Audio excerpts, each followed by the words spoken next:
Now, another factor is that we want, if possible, to be able to sit for the duration of the meditation without moving.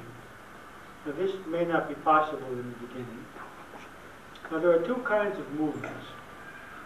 There are involuntary movements and voluntary. That is, I feel something in my leg and I want to scratch. I want to scratch my eye.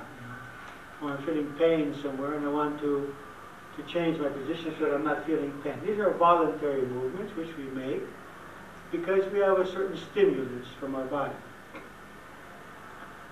As much as possible, we're going to try to train the mind just to watch the stimulus and not change position. This is developing what we call the witness.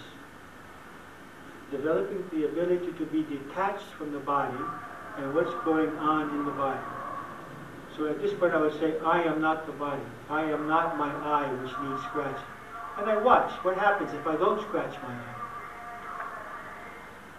I watch what happens if I don't change my position. I become the witness. This is a very important aspect of coming in contact with our higher self. Now there are limitations to this.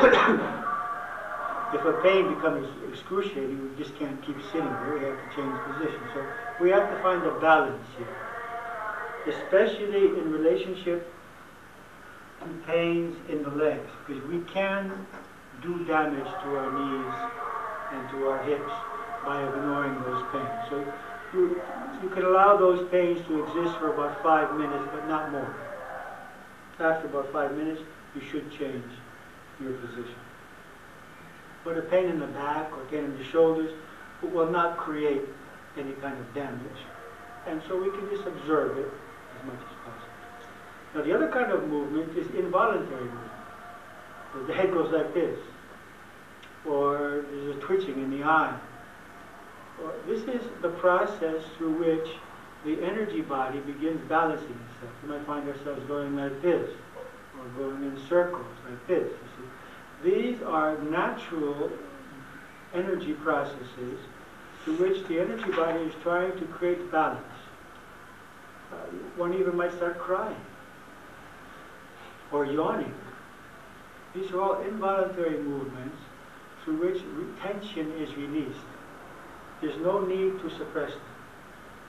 If you start yawning, if you start crying, if you have tears, if you start having some movements, shaking or anything like this, it's a very natural process of the suppressed tension of so many years taking the opportunity to leave the system now that we're relaxed. It can also happen in meditation.